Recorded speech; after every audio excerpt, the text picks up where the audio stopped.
Halo semuanya, sawadee-krap. Apa kabar? Semoga kabar kalian selalu baik dan juga sehat. Selamat datang di segmen analisa. Hari ini kita akan bahas mengenai keterangan dari Pak Indra Zainal ya, yang memberikan klarifikasi tentang keterangan Danu. Karena beberapa hari terakhir ini ada keterangan Danu yang sangat kontroversial di mana Danu menyatakan dalam channel YouTube-nya Misteri Mbak Suci, Danu mengklaim bahwa dia itu diminta membantu oknum polisi di tanggal 19 Agustus 2021 di lokasi kejadian. Dan di klarifikasi ini aku melihat bahwa Danu sepertinya dipanggil oleh Polres Subang, kemudian ditemani dengan pengacara, dan ini yang dikatakan dari Pak Indra sendiri mengenai klarifikasi tersebut. Ini banyak banget teman-teman, udah ratusan yang komentar baik di Instagramku ataupun juga YouTubeku ini meminta aku membahas mengenai ini. Siapa yang benar, Anjas? Apakah benar Danu bohong ataukah Pak polisinya yang bohong? Karena aku juga menarik nih membahasnya, karena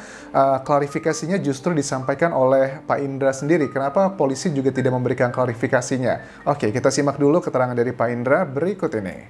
Ya, alhamdulillahirrahmanirrahim. Klarifikasi Danu sudah beres dan dibuktikan oleh pihak Polda Jabar bahwa tidak ada oknum yang menyuruh atau menyuruh Danu naik ke mobil Alphard. Klarifikasinya beres, tidak ada oknum yang menyuruh Danu untuk naik mobil Alphard tersebut, karena memang di mobil Alphard tersebut juga ditemukan sidik jari dari Danu.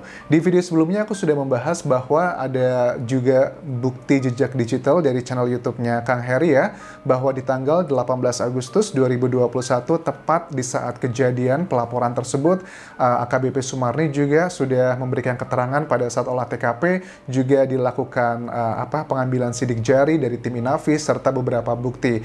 Kalau itu untuk itu aku sangat yakin sekali, karena secara laboratorium saja tidak masuk akal, tidak akan bisa tim Inavis itu mengambil sidik jari kalau sudah lebih dari 6 jam. Itu adalah fakta di lapangan yang tidak bisa kita bantahkan begitu aja. Tapi kalau aku analisa dari sini ya, terlepas benar atau salah karena masih menjadi misteri, yang ngomong juga bukan Danunya langsung, menurut aku mungkin saja Danu itu tidak bohong pada saat diminta bantuannya oleh oknum polisi, mungkin saja tidak bohong, tapi aku sangat yakin bahwa tim kepolisian tidak mungkin mengambil sidik jari itu ya terlepas dari tanggal 18 tersebut, atau barang buktinya itu lebih dari tanggal 18 Agustus tersebut, karena Danu kan di keterangannya di channel YouTube-nya Misteri Mbak Suci menegaskan bahwa dia itu diminta bantuan tanggal 19 Agustus 2021.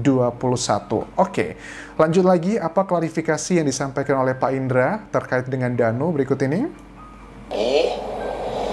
Dan pihak polisi pun tidak pernah menyuruh Danu untuk menaiki mobil tersebut. Jadi yang jelas, sahabat Indra, tolong. Oke, intinya sama, tidak pernah meminta. Oke, kita coba flashback, melihat kembali channel YouTube-nya Misteri Mbak Suci ini. Kita akan coba simak bagian yang krusial terkait dengan klaimnya Danu. Ya, polisi udah masuk ke dalam langsung ngerokok gitu. Saya juga udah beres.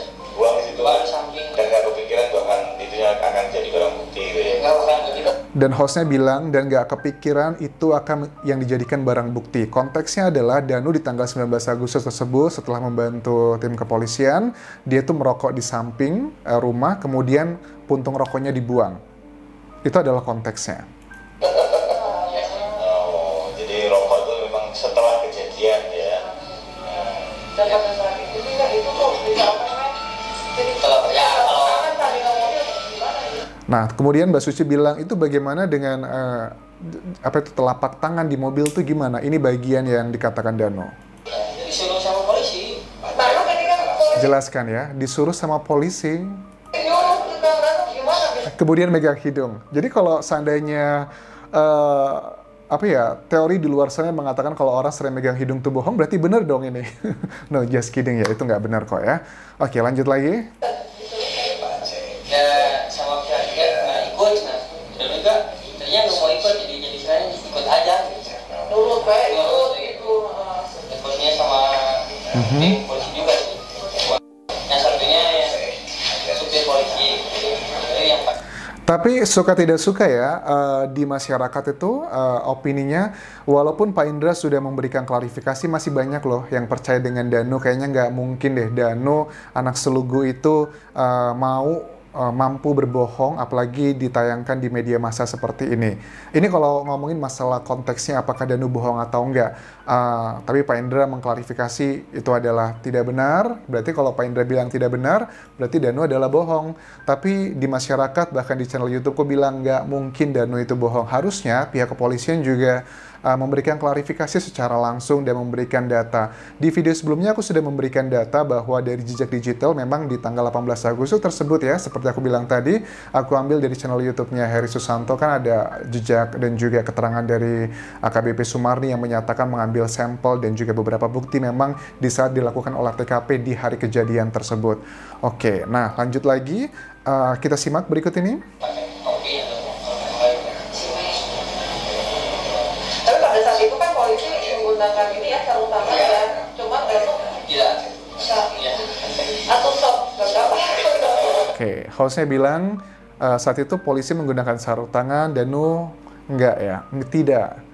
Saya shock gitu. Ini kan pertanyaan-pertanyaan juga yang menurut aku ya wajar lah membuat opini di masyarakat begitu.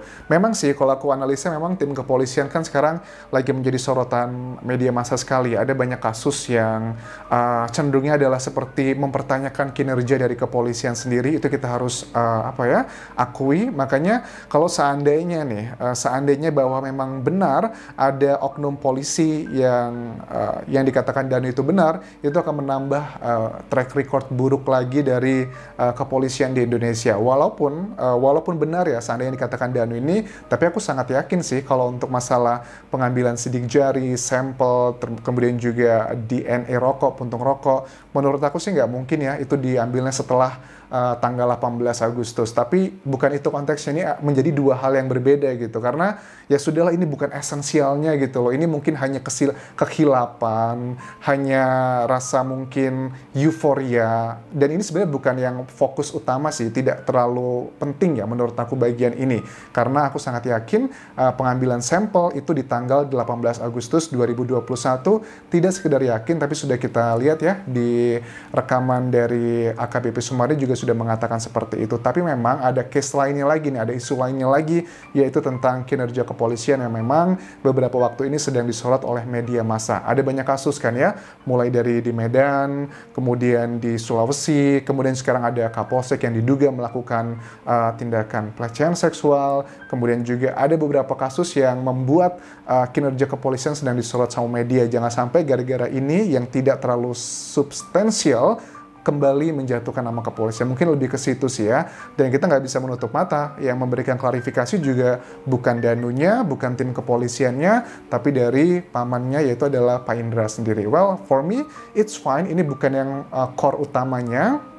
Yang penting adalah memastikan gitu. Tapi mengenai puntung rokok Danu sendiri, kan di sini kita melihat ada beberapa opini, ada keterangan yang menggiring opini bahwa kayak puntung rokok Danu tadi di tanggal 19 itu dia merokoknya di luar, dan kesannya aku menangkap dari host yang cowok itu bilang bahwa oh pantas aja ditemukan puntung rokok Danu juga. Menurut aku sih niatnya baik, tapi mungkin yang disampaikan tidak pas. Menurut aku juga kalau seandainya Danu tersebut bukanlah pelakunya ya, dan memang dari keterangan kepolisian ditemukan tuh berbagai merek puntung rokok tuh di dalam rumah, bukan di luar rumah. Memang aku harus mengakui ada kemungkinan di mana ada seseorang yang sebenarnya adalah pelakunya, mencoba memframing Danu, dan kemudian dia ini mengambil puntung rokok Danu dan kemudian ditebarkan bersama dengan berbagai jenis puntung rokok. Karena kita harus kembali ke basicnya tadi ya, di awal-awal kejadian, di mana kita tahu bahwa almarhumah Amel itu meninggal dunia di jam 5 pagi, sementara sang ibundanya itu meninggal 4-5 jam sebelumnya. Artinya ada jarak 4-5 jam, jadi itu buat make sense. Ada mungkin orangnya stres gitu, mungkin nungguin ngerokok. We never know about that one, tapi yang pasti bukan cuma satu merek rokok, tapi ada berbagai merek rokok yang ditemukan di dalam rumah TKP tersebut. So, ini tidaklah substansial. Ada topik lainnya yang mencoba untuk diselamatkan kalau aku membahas menganalisa dari sini. Dan kita nantikan perkembangan selanjutnya seperti apa. Dan Danu pun sekarang sudah didampingi oleh pengacara, mungkin sekarang akan jauh lebih hati-hati pada saat menyampaikan pendapatnya di YouTube atau di media massa, karena suka nggak suka sekarang sebagian mata orang Indonesia sedang tertuju ke kasus Subang. Dan sekali lagi yang membutuhkan keadilan ini bukan hanya keluarga korban, tapi juga masyarakat Indonesia, dan yang pastinya juga kedua korban penuntut keadilan untuk mencari tahu siapakah pelaku pembunuhan yang sangat keji tersebut. Terima kasih sudah menonton, terima kasih sudah subscribe channel YouTube ini, dan hari ini aku cek sudah lebih dari 28% teman-teman yang sudah pencet tombol subscribe-nya.